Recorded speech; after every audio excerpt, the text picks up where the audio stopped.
The first time Robert entered the conference room, he was stared at by several people in the room, especially Yingjie from Mingda's side, whose eyes were particularly sharp.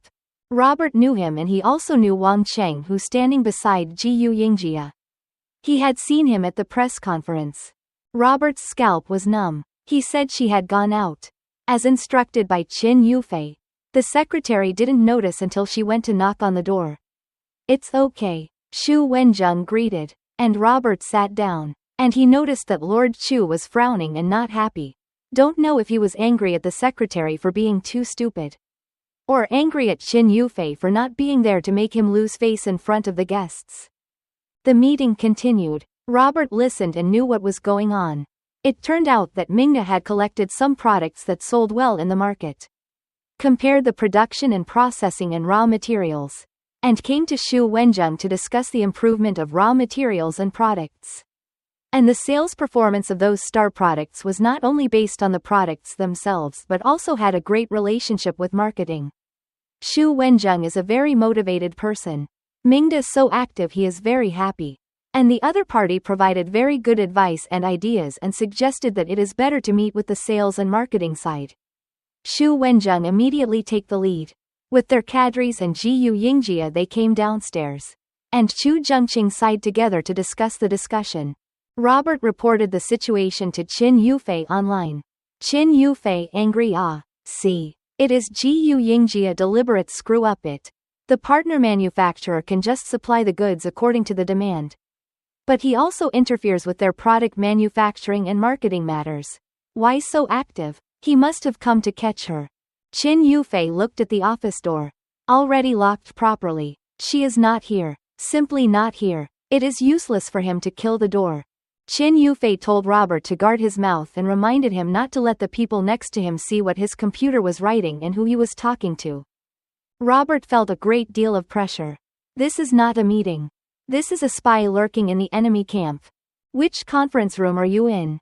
Number 4. Robert replied. The 4th conference room. Qin Yufei frowned. She need to pass that conference room to the elevator. And both sides are glass walls. If she sneaks now, will certainly be seen. Well, she was patient, just waiting for them to go. What is Yingjie doing? After a while, Qin Yufei asked again on the line. Robert hurriedly replied. He is talking to Mr. Chu about their market survey. Mingda is still very good. The market survey is very detailed and the report is quite wonderful. Robert was about to copy the notes he made and show them to Qin Yufei. As a result, Qin Yufei sent over a sentence. Skip the wonderful ones. No need to talk about them. Robert stopped the action of his hand with a dark face. If there is an unrelated movement, you tell me. Quote. What's that? It's whether their Mingda's Mr. Gu mentioned anything strange. Or when he's leaving. Unrelated movement? Robert was completely speechless. After a while, Robert reported. Mr. Gu said he wanted to visit the office on this floor. And Mr. Xu led him there. Is this considered an unrelated movement? Qin Yufei quickly swept the office with vigilance. The door was locked and the wall was not broken. While she thinking, suddenly she heard the sound of someone talking outside. Qin Yufei lightly as a thief to hide behind the door to eavesdrop.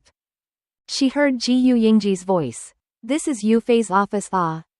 What Yufei? Who told you to call her like that?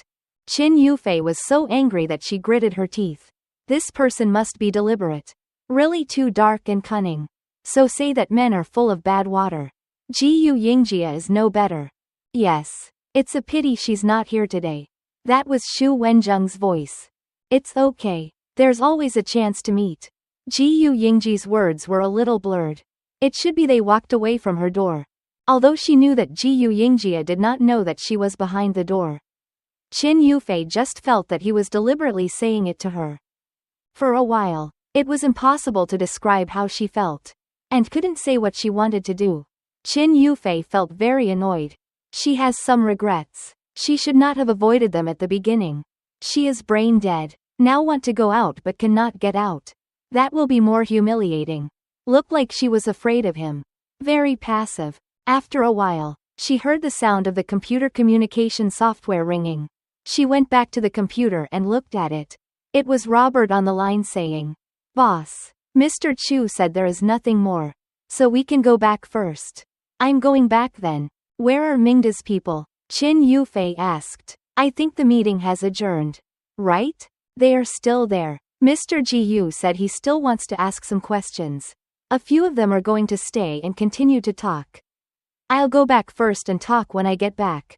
Robert saw that all the other ordinary people attending the meeting had already left, leaving him alone, and it was embarrassing to be stared at by so many leaders. At that moment, he didn't dare to say more, and closed his laptop and hurriedly fled back to the marketing department. Get to the seat and turn on the computer. Qin Yufei's question popped up on the computer screen. She wanted to know if Mingda's side had said anything special. Robert was bitter. He wasn't good material to be a spy. Really didn't hear people from Mingda's side had said anything special. But it was quite a thorough study of the product and business aspects. He looked at Mr. Shu and Mr. Chu's happy face. Obviously super satisfied with this partner. Robert can also feel the odd mood of Qin Yufei. Does not dare to boast in front of her about the good side of Mingda. Fortunately, Qin Yufei didn't say anything else and didn't ask him to go into the office for another meeting. And didn't even open the office door. As if she wasn't there.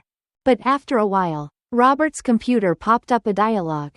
Qin Yufei sent. She asked him to go to the conference room to see if the Mingda people have left. Robert froze. The conference room did not lead to the bathroom or pantry, but to the elevator. He walked over there to inquire situation. Which is peeping into the office. And Mr. Chu would be mad. You take a cigarette and pretend to go out to smoke. The smoking area is over there in the bathroom. Boss. Then you take the phone and pretend that the signal is not very good. And go out to find the signal. That is so lame. No one will even notice you. Okay? Go. The exclamation mark after the word, go, made Robert sense of Qin Yufei's power. So he took his phone and went out with a bitter face. After a while, Robert came back and reported that Yingjie and the others were still in the conference room with Chu Zhengqing. Qin Yufei was grumpy. Is this person going to live here or what? 20 minutes later, she asked Robert to check again. And Robert came back quickly, saying that Mr. Shu and the product department staff were gone. And so were Mr. Wang Cheng and others from Mingda. But Mr. Jiyu and Mr. Chu were still chatting enthusiastically. At the end he knocked on another sentence. Boss. I can't go anymore. I'll be escorted to the psychiatric department if I go again. Qin Yufei stared at the computer screen in exasperation. This is not far from the end of the day. She promised her mother to leave work early today to accompany her to do her hair. Yingjie, are you finished? What do you mean you won't leave? And that Chu Zhengqing. Work time is precious. You accompany people chatting blindly, don't you feel guilty? Where is your professionalism? Also, only 2 people, why not go back to the office to talk? Occupying a conference room is too wasteful of resources. It's really bad for a grown man to lazily move like this. Qin Yufei swore at them in her heart. And then looked at her watch. Her heart was crossed. And she was thinking that she should just ignore it. Why should she avoid it? This time her phone rang. Qin Yufei was startled by the ringing of the phone. Subconsciously thought it was Yingjie who called her. Was angry that this person is too unreliable. But picked up the phone to see. It was Yin Ting's call. Qin Yufei's anger was gone. And her mood was still a little subtle. She settled down and picked up the phone. Yin Ting called to ask if she wanted to have dinner together in the evening. She found a very good restaurant on the internet and wanted to go to eat. Qin Yufei didn't have time. But Yin Ting's dinner date suddenly inspired her, shouting, I promised to go out with my mom today. So I'll invite you to dinner another day. But are you free now? Come over and do me a favor. Okay? Yin Ting is working in her father's printing factory as an administrator. And her workplace is quite close to Qin Yufei's office. When she heard that Qin Yufei needed help, she agreed without even asking. As a result, after listening to Qin Yufei's words, she was a bit dumbfounded. Yingjie refused to leave. She lied about her absence and did not go to the meeting. And now she is stuck in the office and cannot get out. I didn't even dare to go to the toilet. Qin Yufei ended up having to play pitifully. So then, you came to me. I was not here. And then you naturally found Yingjie. It's a good idea to meet each other. Ah, you said he always go to your brother's bar to help his business. Previously you are also a little sorry for him.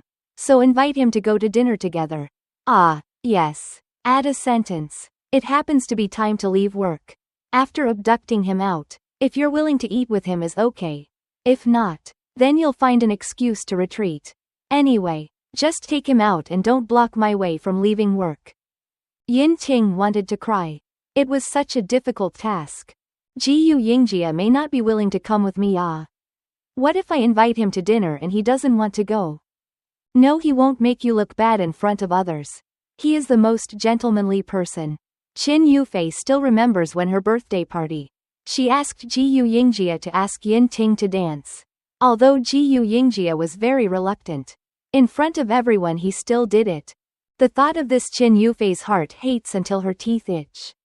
This kind of man is too unreliable. Gentlemanly. Or whatever the most annoying. The womanizer. He dares to say he is not. Yingjie has some difficulties. Let her go to provoke Yingjie. She is a little afraid. Previously provoked once and caused Qin Yufei and him a quarrel. Which is so embarrassing. But Qin Yufei asked her to help. No matter what she is need to help. More shame and childish things she is also willing to do. Who let them be hardcore girlfriends? Yingjie quickly arrived at Qin Yufei's company downstairs. First spoke on the phone to confirm the action process and details. Then she tried to hide her nervousness. Pretend to go upstairs as if nothing had happened. When walking into the office, she refrained from looking at Yingjie in the conference room. Pretending to walk past as if nothing had happened. When she arrived outside Qin Yufei's office, Yingjie asked the secretary, "Is Yufei here?" The secretary recognized Yingjie and had received instructions from Qin Yufei in advance. So she replied, "She's out. She's not here." Oh. Yingjie was dumbfounded for a few seconds, wondering how to proceed. She was not good at this kind of thing. Then, she thought, and finally decided that there was nothing more to play. "Then I'll go," she said. The secretary nodded. "Take care. Miss Yin." Yingjie pursed her lips. "Really do not want to go. Once you leave, you have to run to the conference room to invite Yingjie to dinner." She is not mentally prepared for it. If she had known there was going to be a day like this, she should have gone to further training in acting. But now it's too late. Yingjie sighed and slowly turned towards the door and walked slowly to the conference room door. Walking to the next script. Qin Yufei made it easy on the phone because Yingjie had originally found a restaurant to ask Qin Yufei to dinner. Going along with this plot, she came to find Qin Yufei. Qin Yufei was not in. So coincidentally she met Yingjie. So conveniently invited him to eat together.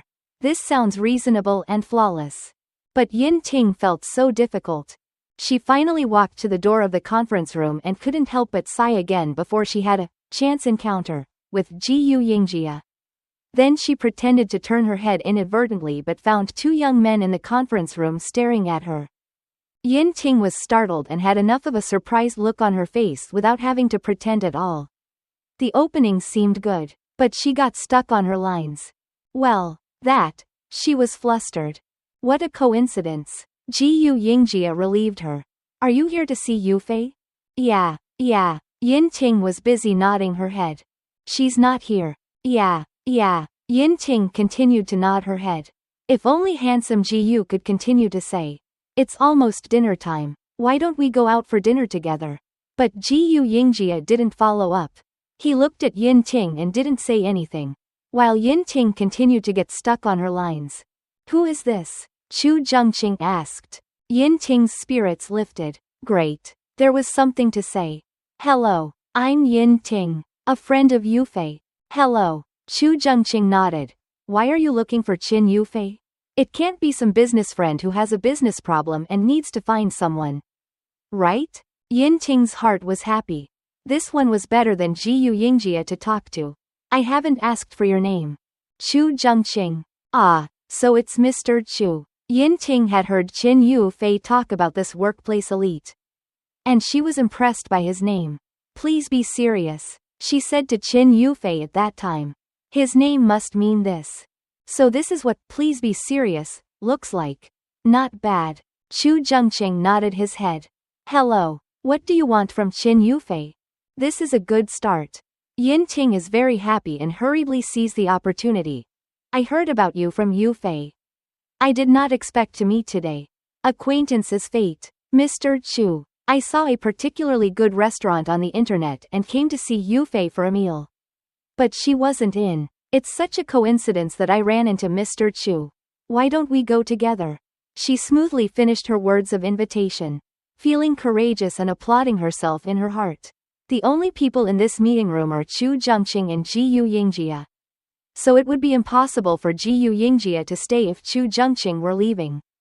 How clever. Yin Ting complimented herself. Chu Zhengqing had a black face. This woman and Qin Yufei belong to the same strange country? Or has Miss Qin Yufei's no logic, no reason virus infected her friends as well? He saw Yin Ting secretly looking at Yingjie, and suddenly understood. Oh, so it was the woman who was interested in young Master Yu. She didn't want to invite him to dinner. She wanted to invite young Master Yu to dinner. Sure enough, Yin Ting's next words were, "It's rare to meet. Let's have young Master Yu along too." For safety reasons she invited Yingjie as well. She worked so hard to put a net. Even if they didn't agree, she can still explain it to Yufei. Yingjie looked at Chu Zhengqing, and then at Yin Ting, and he had enlightenment. It turns out that Yin Ting has fallen in love with Chu Zhengqing. Qin Yufei spared no effort to introduce her best friend to someone. The more he talked today, the more he appreciated Chu Zhengqing. Although Qin Yufei did not say she was interested in Chu Zhengqing, there is no denying that this man is very good. And if Qin Yufei is happy to see Yin Ting and Chu Zhengqing develop feelings, he should certainly give a push.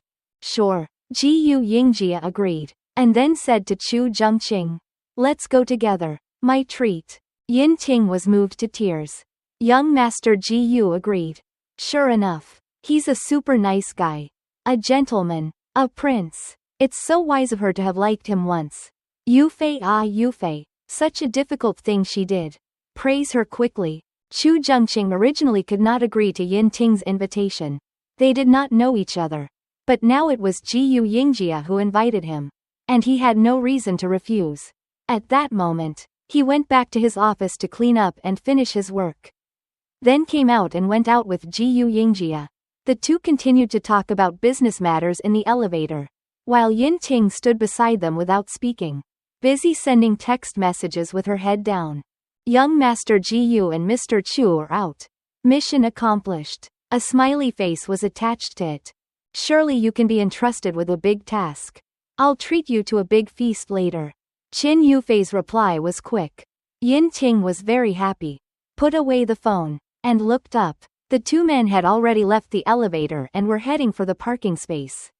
Yin Ting hurriedly followed, hesitating in her heart whether it was okay for her to retreat now. What would be a good reason? The result is so unfortunate. At this time the two men saw Qin Yufei's car at the same time. And their feet stopped. Going out. How could the car still be there? This evidence is a little too obvious. Yin Ting's forehead sweat. That is said, men's IQs don't be too high to be cute. She hurriedly called out, "Hey, isn't this Yufei's car?" "Ah, it must be someone else who asked her out and drove to pick her up. She'll be back later to get the car, right?" The two men gave her a look, didn't say anything, and continued to walk forward. After walking 2 steps, Yingjie asked her, "The restaurant you mentioned, where is it?" "Ah, there. Yin Ting hurriedly took out her phone. Fortunately, she really had a fancy restaurant. And also crossed out the comment highlights. She pulled out the information to see. Reported the name and address of the restaurant. And also carefully read out a few customer reviews for them to hear. When she finished, she looked up and saw the expressions of the two men. Well, they were a little wry. Yin Ting was embarrassed and whispered, "Customer reviews are very important. You must look at this to pick a restaurant." No one answers her words. Yin Ting checked. She should have known not to read the comments. Should have spoken like Yufei, "This is the one. Go." It's good to have the momentum and not have to explain. At this time Yingjie asked her, "Where is your car? I don't know how to drive." Yin Ting blushed. Her coach was tortured to tears every time she learned to drive. Begging her to give you a full refund, "Please go," is not something to brag about. And it's not good to tell others that she broke the coach's car once. Some people are not good at machinery and cars. And she happens to be one of them. Yingjie said, "Then you take Mr. Chu's car. We will meet in front of the restaurant." Xiao Ting, because you are Qin Yufei's best friend, I can help you with this. Chu Zhengqing and Yin Ting looked at each other. Why did the two of them who were so unfamiliar with each other ride in one car? But Yingjie did not wait for them to comment. He has gone to his own parking space and unlocked the car. Chu Zhengqing saw the situation and did not say anything, waved a gesture for Yin Ting to follow him, and took her to the car. To the restaurant. Yin Ting is a little uncomfortable with, "Please be serious, really not familiar, do not know what to talk about." The way he drove was too serious. But from what Qin Yufei said, this Lord Chu was very serious in everything he did. Well, Yin Ting said to herself, at least this way the car he drove is very safe. Just slowly relaxed. Suddenly heard Chu Zhengqing ask, "What is Qin Yufei up to?" The car, that place. Yin Ting's acting not good. Helping Qin Yufei cover up for doing bad things is too obvious. Yin Ting was startled and hurriedly played dumb. What's going on? Chu Zhengqing gave her a look, did not answer, and asked instead, "What kind of friend is Miss Yin with Qin Yufei?" Just. Yin Ting thought for a moment. Good friends. What kind of friend? What kind of question is this? Can't say it's eating and drinking friends. Although they do eat and drink together. Oh. Chu Zhengqing nodded, and asked, "What kind of work does Miss Yin do?" Administration. It was just helping out at her dad's printing factory. Doing whatever was available. Not an important position. Oh. Chu Zhengqing understood again. So Miss Yin came to find Qin Yufei to go to dinner. Was it to leave early and skip work? Yin Ting froze and slowly turned her head to look at Chu Zhengqing, who also turned his head to look at her. In that look, there can't be condemnation, right? Yin Ting was dumbfounded, overwhelmed by Lord Chu's leadership aura. She had never been accused of having a work attitude problem before. It's over. She's in the car of bandits. It took Yin Ting a long time to get over it. What did it matter to him if she skipped work? She wasn't his employee. She didn't need to be vain at all. Yes. Yin Ting took out Qin Yufei's temperament to answer the question. She just left early and skipped work. So what? What is it? Chu Zhengqing asked as a result. Yin Ting froze again. Did she have to repeat herself? I just skipped work to find someone for dinner. Yin Ting pursed her lips and ignored him. This is no way to talk. It's no way to talk. Oh. As a result, after a while, Chu Zhengqing himself responded, "You're answering my question, huh? That's been a long time. I thought you didn't want to care." Yin Ting is speechless. This person's response is too slow, but teasing her reflex is too long. This is no way to talk. No way to talk. Fortunately, they had arrived at the restaurant, and Yin Ting breathed a sigh of relief. While waiting for Chu Zhengqing to park in front of the restaurant, Yingjie came over. He stood and waited together. Then asked, "What is Qin Yufei up to? What's going on?" Yin Ting picked up ready-made lines to read. Even her expression was the same as when she was in the car. Yingjie looked at her and didn't say anything. Yin Ting giggled twice, and when she turned her head, she saw Chu Zhengqing standing next to her, and seemed to have heard the conversation, because his expression seemed to be saying, "Is that all you can say?" Yin Ting continued to play dumb. Quickly go in, or otherwise no more seats. She took the lead and ran in, thinking how awful it was that she had missed her chance to retreat. I hope the two handsome men eat well and don't look for her to chat or force a confession, or she won't be able to resist calling Qin Yufei for help. Fortunately, the two handsome men are still very graceful, not saying anything that affects their appetite, and Chu Zhengqing only chatting about work. He and Yingjie can talk smoothly. Yin Ting is very satisfied with the situation that she cannot interrupt. She is here to eat. For her recently failed unrequited love, now food is more attractive than men. In the hairdressing salon, Qin Yufei accompanied her mother. When Qin's mother did her hair, she did a manicure along with it. Without turning her face, she sees a familiar face. Xu Yanchang, Ji Yingjie's best friend. He is also here for a haircut. Qin Yufei is not familiar with Xu Yanchang. Just an acquaintance. Not even chatting. Even nodding can be exempted. Not to mention, she knows his relationship with Ji Yingjie. So Qin Yufei turned her head away. Pretend not to see. Xu Yanchang raised his eyebrows. Very good It's Miss Qin This style. Xu Yanchang waited for his hair to be cut and sat on the sofa to eat snacks and drink tea and wait for his friends. He took out his phone and called Ji Yingjie. Guess who I saw? Ji Yingjie's heart jumped when he heard this question. And the three words, Qin Yufei, came to his mind as his first reaction. He subconsciously looked at Yin Ting, who was eating happily across the table, and then took the phone and said to Yin Ting and Xu Zhengqing, "I'll take a call," and just walked to the corner. Before he spoke, Xu Yanchang said again, "On a date?" "No, just having a meal with friends." Xu Yanchang laughed. "You seem to have not dated a woman for a long time." Preparing to become a monk? Very funny." Ji Yingjie grinned. "Guess who I saw?" "Who?" Ji Yingjie's heart kept dancing with Qin Yufei's name. But his mouth was a rhetorical question. As a result, Xu Yanchang sells off. "Guess. Cooperate. Your father." Scram. The author has something to say. Little theater. Ji Yingjie. Wife. You say that the author is really annoying. Let us hide and seek and cannot see each other. Author's voiceover. Please don't deliberately ignore the fact that it's your wife herself who's hiding from you. Okay? Qin Yufei. Well, are you going to ask her? Ji Yingjie. No need to ask. I know what she will say. Qin Yufei. What will she say? Ji Yingjie. She will say, "Aya, don't be in a hurry. The temporary low key is to save the enthusiasm for the future." Qin Yufei. It also sounds quite reasonable. Ji Yingjie. Is that so? Qin Yufei. But it is useless to have a reason. Displeased is displeased. Don't you have a lot of handy weapons? Take two. Let's find her.